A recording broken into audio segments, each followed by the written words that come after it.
Peoples party نے عام انتخابات کے دوران سندھ میں 300 یونٹ مفت بجلی کا جو وعدہ کیا تھا وہ پورا نہیں ہو سکے گا۔ حکومت کے اس فیصلے سے ان لوگوں کی امیدوں پر اوس پڑ جائے گی جو 300 یونٹ مفت بجلی ملنے کے منتظر تھے۔ پیپلز پارٹی نے الیکشن منشور میں 300 یونٹ تک مفت بجلی دینے کا اعلان کیا تھا۔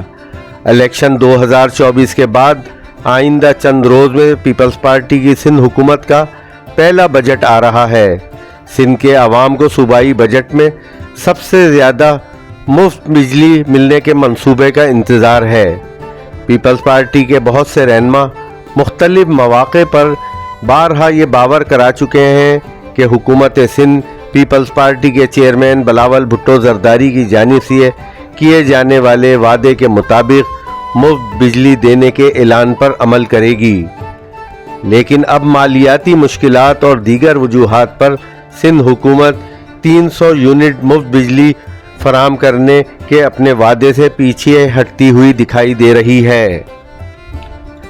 کہا جا رہا ہے کہ 300 یونٹ مفت بجلی دینے کا وعدہ مرکز میں حکومت کے فیصلے سے مشروط تھا۔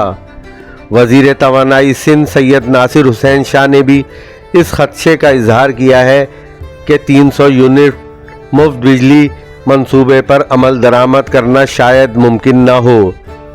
ناصر شاہ یہ بھی کہتے ہیں کہ 300 یونٹ مفت بجلی ہمارا وعدہ ضرور تھا، لیکن وفاقی حکومت کی مدد کے بغیر اسے پورا کرنا شاید ممکن نہ ہو۔ وزیر توانائی سندھ نے کہا کہ پوری کوشش ہوگی کہ 100 یونٹ تک مفت بجلی کی کوئی اسکیم آئندہ بجٹ میں سندھ کے عوام کو دے دیں۔